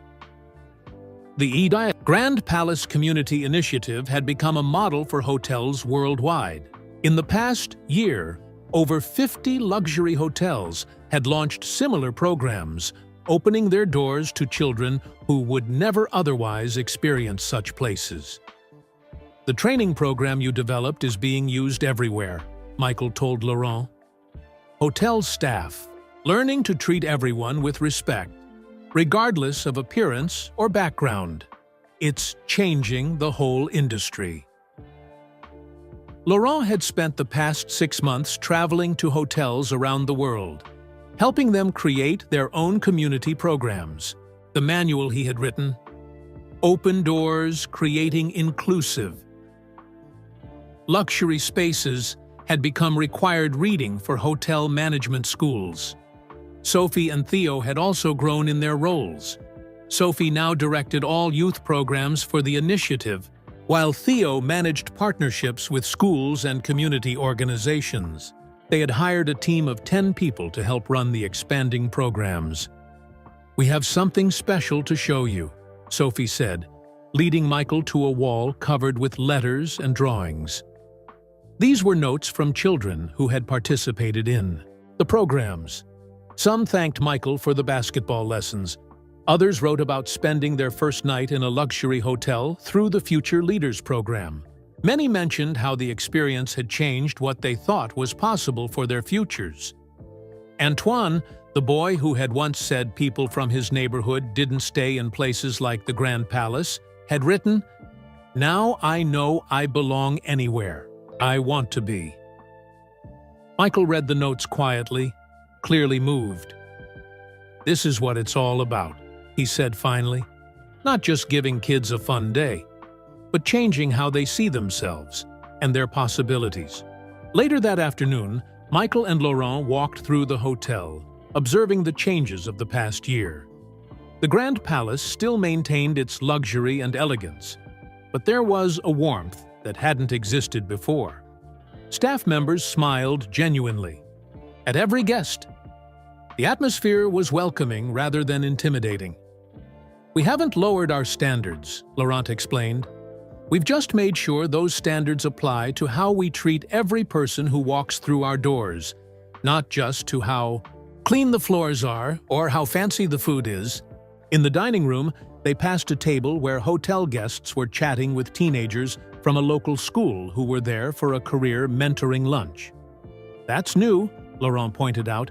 "We've started inviting our regular guests to participate in the programs. Many of them are business leaders, artists, scientists. They have so much to share with these kids." The guest engagement program had been surprisingly successful. Many regular visitors to the Grand Palace now scheduled their stays to coincide with community events so they could volunteer as mentors or teachers. "And here's the most interesting change," Laurent said as they entered the lobby.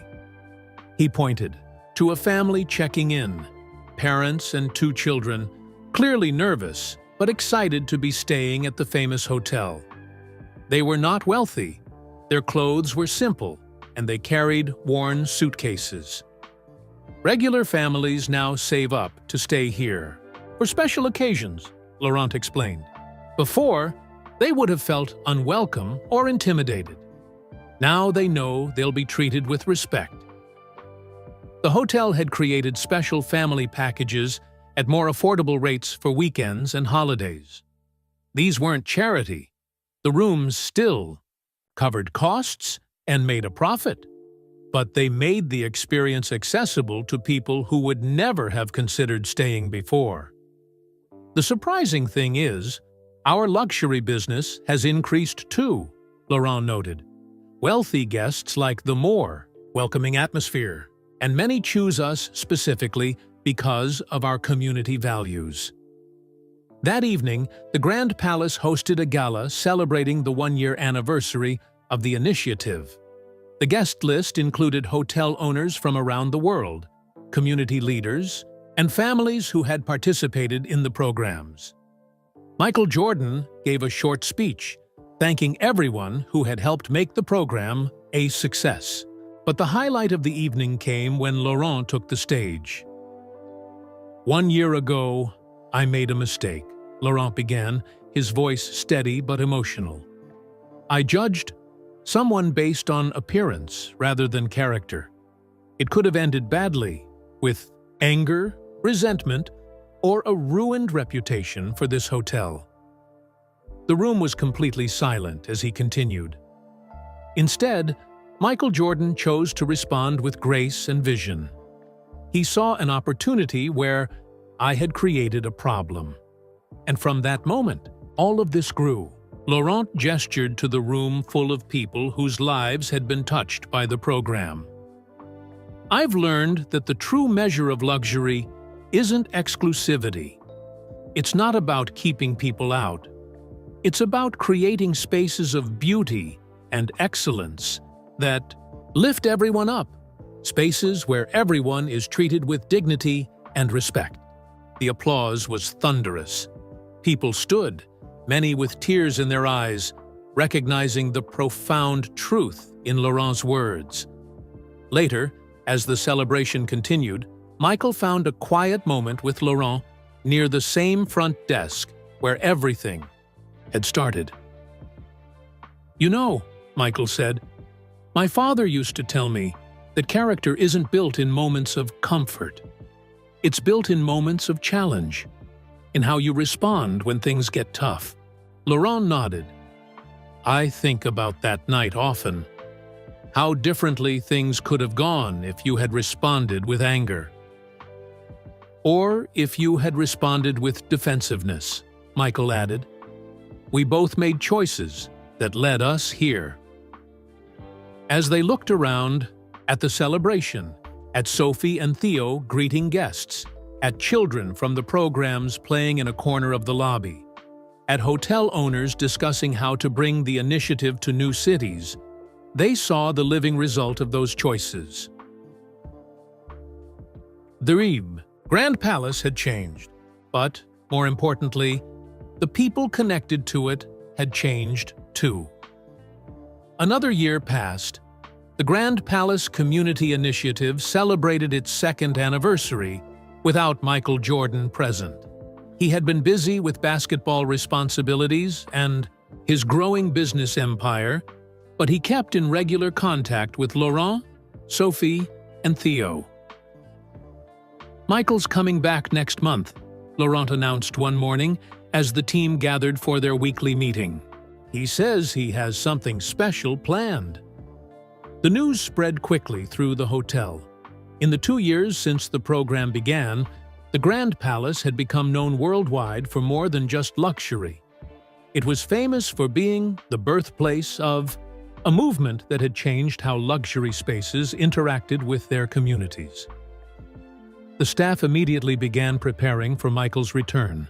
Though he always insisted he didn't want special treatment, they couldn't help but want everything to be perfect for the man who had transformed their hotel and their careers.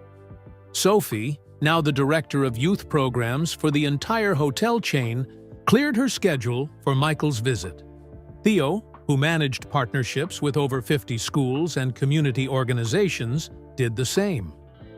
When Michael's private plane landed in Paris 3 weeks later, Laurent was waiting on the tarmac. The two men greeted each other with a warm embrace, their initial uncomfortable. Meeting now a distant memory, transformed into friendship. "How are things at the hotel?" Michael asked as they drove through the Paris streets. "Better than ever," Laurent replied. "The initiative is operating in 15 countries now. Over 200 hotels have adopted our model." Michael nodded, pleased, but not surprised. "And Antoine? How is he doing?" Laurent smiled at the mention of the boy who had captured everyone's hearts 2 years ago. "He's starting high school next month, and he just received a scholarship from your foundation." "Perfect," Michael said. "I want to see him while I'm here." When they arrived at the Grand Palace, Michael insisted on entering through the main doors, rather than the private entrance usually reserved for VIPs. He wanted to experience the hotel as a regular guest would. The lobby was busy with a typical mix of visitors: wealthy tourists, business travelers, and a group of children on a tour as part of the community program. When Michael walked in, conversations stopped. Even after all this time, his presence commanded attention. The children recognized him instantly. They had learned about Michael Jordan and the origins of the program that was bringing them into the Grand Palace that day. They stared in amazement, whispering excitedly to each other. Michael walked directly to them, crouching down to their level. "Are you enjoying your visit?" he asked in simple English, which their teacher translated. The children nodded enthusiastically. One brave girl stepped forward and offered him a drawing she had made of a basketball player standing in front of the hotel. "Is this me?" Michael asked, studying the picture. The girl nodded. "It's beautiful." "Thank you," he told her, causing her to beam with pride. After checking in at the same front desk where Laurent had once suggested the presidential suite might be too expensive for him, Michael asked to see the community program spaces. What had once been unused meeting rooms and storage areas had been transformed into classrooms, art studios, and activity centers. Children from all over Paris came here after school, and on weekends for programs ranging from sports to science to arts. "This is amazing," Michael said as they toured the spaces. "It's grown so much since I was last here." Sophie joined them for the tour. "We added 5 new programs this year," she explained, "and we're training staff from hotels in Singapore and Dubai next month." They passed a room where teenagers were learning about hotel management, part of a career development program that had already placed several graduates in jobs at luxury hotels around the world. "Some of the kids from our first basketball camp are in that program now," Theo pointed out when he met them in the hallway. "They're on track to become the next generation of hotel managers." That evening, Michael was given a special surprise. The hotel had arranged for many of the children from the original basketball camp to return for a reunion dinner. Now, teenagers, they entered the dining room shyly, amazed to see Michael Jordan waiting for them. Antoine, now taller and more confident, led the group. "Mr. Jordan," he said, extending his hand, "thank you for coming back to see us." Michael shook his hand firmly. "I've heard great things about you, Antoine. Laurent tells me you're heading to high school with a scholarship." Antoine nodded proudly. "I want to study business, maybe hotel management." "Like Mr. Laurent?" Michael asked with a smile. "Yes," Antoine replied. "He's been my mentor since that first day." The dinner was filled with stories and laughter as the teenagers shared how their lives had changed since that first basketball camp. Many spoke of new confidence, of setting higher goals for themselves, of no longer feeling that certain spaces or opportunities were off-limits to them. After dinner, Michael asked Laurent to show him the presidential suite, the room that had started it all. "It looks the same," Michael observed as they entered the luxurious space. "But everything around it has changed," Laurent replied. They stood by the window, looking out at the Paris skyline lit up against the night sky. "I have something to show you," Michael said, taking an envelope from his pocket. He handed it to Laurent. Inside was a photograph, faded and worn around the edges. It showed a young boy standing outside a hotel, looking up at it with wonder. "That's me," Michael explained. "Age 8, standing outside a hotel in Northie, Carolina that my father cleaned at night." He had taken me to see where he worked. Laurent studied the picture carefully. "I never told you the full story," Michael continued. "The reason I responded the way I did that night wasn't just because of my father's teachings. It was because I had been that child, looking at fancy places, and being told I didn't belong." He took the picture back, looking at it with a mixture of sadness and determination. "When you suggested the room might be too expensive for me, it wasn't about my pride or your mistake. It was about all the children who feel that way every day." Laurent nodded, understanding now on a deeper level. "That's why I came back," Michael said. "Not just to see how the program has grown, but to remind myself why we started it in the first place." Before Laurent could respond, Michael handed him another envelope. "And to give you this." Laurent opened it and gasped. Inside were tickets, enough for every child in their program. "What is this?" he asked, confused. "I bought out the Eiffel Tower for tomorrow evening," Michael explained. "Every child from our programs, plus their families, will have it all, to themselves, for 2 hours." Laurent was speechless. "Because they belong there too," Michael said simply. "Just like they belong here." 5 years had passed since that pivotal night when Laurent had suggested the presidential suite might be too expensive for Michael Jordan. What had begun as an uncomfortable moment had grown into a global movement that continued to expand and evolve in ways no one could have predicted. On a warm spring morning, Laurent stood in the lobby of the Grand Palace Hotel, watching as a tour group of business students from a local university listened attentively to their guide. "And this is where it all began," the guide was saying. "The spot where NBA legend Michael Jordan was told he couldn't afford to stay, and where he responded not with anger, but with vision."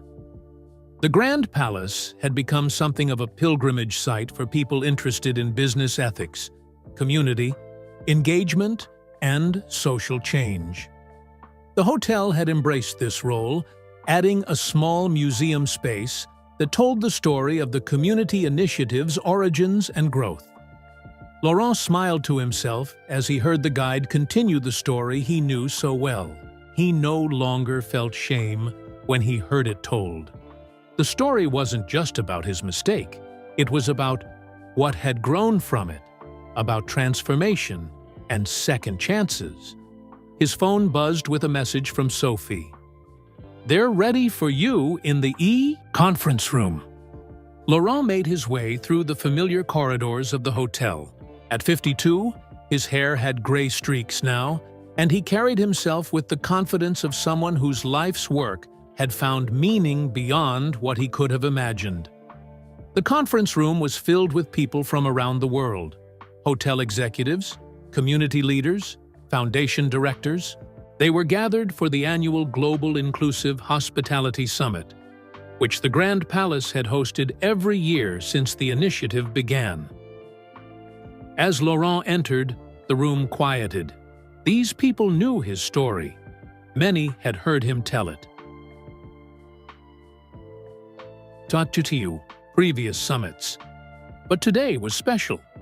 Today they were celebrating 5 years of a movement that had transformed not just one hotel, but an entire industry. "Good morning," Laurent began. "5 years ago, I made a mistake that could have ended my career. Instead, thanks to Michael Jordan's response, it became the beginning of something extraordinary." On screens around the room, images appeared. Children playing basketball in the Grand Ballroom, art classes in luxury suites, career mentoring sessions in hotel restaurants. Then the images shifted to show similar scenes from hotels in New York, Tokyo, Sydney, Johannesburg, Rio de Janeiro, and dozens of other cities. Today, over 500 luxury hotels around the world have adopted our community initiative model, Laurent continued. More than 100,000 children have participated in programs that show them they belong in spaces previously considered off-limits to them. The numbers were impressive, but what moved Laurent most were the individual stories. Antoine, the boy from that first basketball camp, was now in his second year of college, studying hotel management with a full scholarship from Jordan's Foundation. He interned at the Grand Palace during his summer breaks. Sophie and Theo had taken the program's model to new heights. Sophie now directed global youth programs for the initiative, traveling the world to help hotels connect with their communities. Theo had developed a training curriculum used by hospitality schools to teach future hotel managers about inclusive luxury. "We've learned that true luxury isn't about exclusivity," Laurent told the audience. "It's about excellence and beauty that lifts everyone up, about creating spaces where everyone is treated with dignity." After his presentation, Laurent stepped into the hallway for a moment of quiet. A text message appeared on his phone. "Watching your live stream. Proud of you. MJ." Michael Jordan's ongoing support had been crucial to the program's success.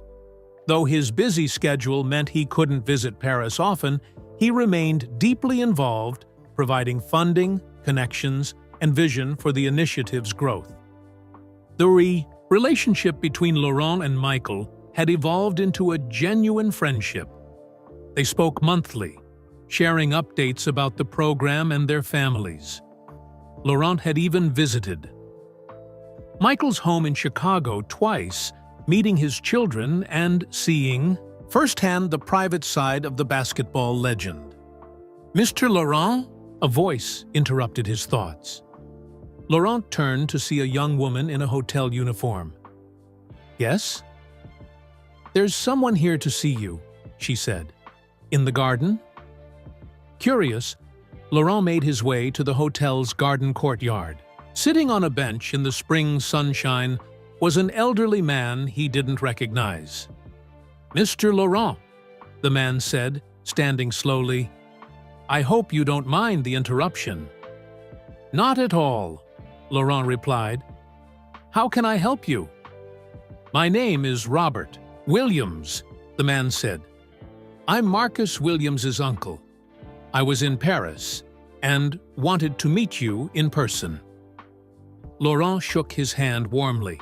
Marcus Williams's foundation had been instrumental in establishing the community initiative from the very beginning. "I have something I wanted to share with you," Robert continued, taking an old photograph from his pocket. "Something about Michael that few people know." The photograph showed two young boys, perhaps 8 or 9 years old, standing together outside a modest house. "That's Michael and Marcus as children," Robert explained. "They grew up on the same street in North Carolina." Laurent looked at the photo with interest. He knew Michael and Marcus had been childhood friends, but he'd never seen photos of them together as children. "What many people don't know," Robert continued, "is that Michael's father, James Jordan, and my brother, Marcus's father, worked together at the same hotel as janitors when the boys were young." Laurent's eyes widened in surprise. Both men experienced discrimination. "There," Robert explained. "They were talented, hard-working men who were never given opportunities to advance because of how they looked or where they came from." The pieces were beginning to fit together in Laurent's mind. "James and my brother made a pact," Robert continued. "They promised each other that if either of their sons ever became successful enough, they would buy a hotel and run it differently. A place where everyone would be treated with respect, regardless of appearance." Laurent sat down slowly, taking in this new information. "When my brother died, Marcus established his foundation to honor that dream. And when James Jordan was murdered, Michael carried that dream too, though he rarely spoke about it. So that night at the Grand Palace, Laurent began. Wasn't just a coincidence, Robert finished. Michael had been looking for the right opportunity, the right hotel, for years. When you suggested the room was too expensive for him, it wasn't. Just about that moment. It connected to a promise made decades earlier. Laurent was silent, processing how much deeper the story went than he had realized. I thought you should know, Robert said gently. What's happened here isn't just about one comment or one response. It's the fulfillment of a vision that began with two janitors who dreamed of a world where their sons would be judged by their character, not their appearance. After Robert left, Laurent remained in the garden, thinking about how differently he understood. The story now. What he had seen as Michael's generous response to a thoughtless comment had actually been part of a much longer journey, a promise kept, a father's dream fulfilled. That afternoon, when Laurent rejoined the summit, he brought this deeper understanding with him. The initiative wasn't just about opening luxury spaces to underprivileged children. It was about fundamentally changing how those spaces operated, about transforming an industry built on exclusivity into one that balanced excellence with inclusion. The day ended with a special event in the ballroom, a basketball game between children from the program and hotel executives from around the world. Laughter filled the elegant space as children taught hotel CEOs how to dribble and shoot. Laurent stood at the back of the room watching. Sophie joined him, now a confident leader who had presented her own session at the summit earlier that day. Hard to believe it all started with a misunderstanding at the front desk, she remarked. It started long before that, Laurent replied, sharing what he had learned from Robert Williams. We're part of a story that began decades ago with two fathers who wanted a better world for their sons. As they watched the game, Laurent noticed a new hotel employee hesitantly approach a group of children who had just arrived. The employee looked uncertain, perhaps worried about noise or disruption in the elegant space. Watch, Sophie whispered. To Laurent's surprise, Antoine, home from college for the weekend and helping with the program, stepped forward to welcome the children and introduce them to the employee. These kids are VIPs today, Antoine explained with a warm smile. We want them to feel at Antoine's home, here. The employee's hesitation vanished. He began helping the children find seats, making them feel welcome. Laurent smiled, watching the moment unfold. This was the true legacy of what had begun 5 years ago. Not just programs or initiatives, but a fundamental shift in how people thought about who belonged in spaces like the Grand Palace. The legacy lived in Antoine, once a shy boy who believed people from his neighborhood didn't belong in luxury hotels, now confidently welcoming other children into that very space. It lived in hotel employees around the world who had learned to see beyond appearances, to treat every guest with respect, regardless of what they wore or where they came from. And it lived in thousands of children who had walked through the doors of luxury hotels, not as the outsiders, but as honored guests, learning that no space was off-limits to their dreams. As Laurent watched the basketball game continue, he thought about how a single moment, painful though it had been, had connected him to a legacy much larger than himself, a legacy that would continue to grow long after he was gone. 10 years had passed since that fateful night at the Grand Palace Hotel. Laurent, now retired from daily operations but still involved with the Global Inclusive Hospitality Initiative, sat in a comfortable chair in his Paris apartment, surrounded by mementos from his remarkable career. On his coffee table lay a magazine featuring Michael Jordan on the cover. The article inside was titled "The Hotel Revolution: How Michael Jordan Transformed Luxury Hospitality. Laurent had been interviewed for the piece, sharing the story he had told countless times over the years. His doorbell rang. When he opened it, he found Antoine standing there, now a poised young man of 23, recently graduated from hotel management school. "Laurent," Antoine greeted him with a warm embrace. "Thank you for seeing me." "Always," Laurent replied. "How does it feel to be finished with school?" "Amazing," Antoine smiled, "and a little scary." They settled in Laurent's living room. Antoine had become like family over the years, a living embodiment of how the community initiative had changed lives. "I wanted to tell you something important," Antoine said. "I've been offered a management position at the Grand Palace." Laurent beamed. "That's wonderful news. From a child attending our first basketball camp to a manager at the same hotel. The circle is complete." Antoine nodded. "It's because of you and Mr. Jordan. You changed everything for me, for so many of us." Laurent waved away the praise. "We all played our parts. You did the hard work." "That's actually why I'm here," Antoine said, his expression growing more serious. "Michael Jordan is coming to Paris next week for the 10-year anniversary celebration, and he wants to meet with you privately before the event."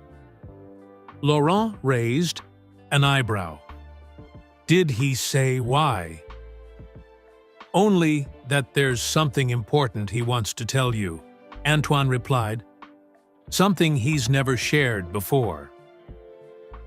The following week, Laurent met Michael at a small cafe near the Eiffel Tower, away from the crowds and cameras that still followed the basketball legend everywhere. Despite being in his 60s, Michael remained imposing, his presence drawing subtle glances from other patrons who pretended not to notice the superstar in their midst. "It's good to see you, my friend," Michael said, embracing Laurent. They ordered coffee and reminisced about the decade that had passed. The growth of the initiative, the lives changed, the industry transformed. The Grand Palace was now famous not for exclusivity, but for pioneering a new approach to luxury hospitality that balanced excellence with inclusion. "The 10th anniversary celebration tomorrow will be special," Laurent said. "Over 50 of the children from our original programs are coming back. Doctors, lawyers, business owners, and Antoine will be announced as the new assistant manager." Michael nodded, clearly pleased. Then his expression grew more thoughtful. "Laurent, there's something I've never told you about that first night," he said. "Something I think it's finally time you knew." Laurent leaned forward, curious. "You remember I arrived at the Grand Palace alone, before the rest of the team?" Michael began. Laurent nodded, with just a small bag, wearing casual clothes. "What I never told you was that it wasn't a coincidence," Michael said. "None of it was." Laurent's brow furrowed in confusion. "I knew Jacques Dupont long before that night," Michael explained. "We'd met during the '92 Olympics, just as I told you. But what I didn't share was that we'd stayed in touch and had been discussing a partnership for years." Laurent's eyes widened as Michael continued. "We had been looking for the right opportunity to launch a community initiative together. Something that would open luxury spaces to people who felt excluded from them. But we needed the right moment, the right story to capture people's attention." "Are you saying," Laurent began, struggling to process what he was hearing. "I arrived at the Grand Palace dressed casually, with no entourage, intentionally," Michael confirmed. "Jacques and I had arranged it. We hoped someone might not recognize me, might make assumptions based on my appearance." Laurent sat back in his chair, stunned. "You were testing the hotel?" Testing me? Michael shook his head. Not testing. Creating. An opportunity. We didn't know what would happen exactly, or who might be working the front desk that night. But we knew something would happen that we could use to launch our initiative. So, when I suggested the presidential suite might be too expensive for you, Laurent said, slowly. It was exactly the moment we had been waiting for, Michael finished. Not because we wanted to embarrass you or the hotel, but because we needed a real example of the problem we were trying to solve. Laurent was silent for a long moment, processing this revelation. His mind raced back through the events of that night, seeing them in an entirely new light. "Why tell me now?" he finally asked. "After all these years?" Michael looked out the window at the Parisians strolling by. "Because the initiative has succeeded beyond what Jacques and I ever imagined. Because it's become something real and lasting that has changed thousands of lives. And because you deserve to know the full truth of the story you've been telling for a decade." Laurent thought about all the presentations he'd given, all the interviews where he'd shared how his mistake had led to Michael's generous response. The story had become part of his identity, the hotel manager who learned a valuable lesson and helped change an industry. "Are you angry?" Michael asked, watching Laurent's face carefully.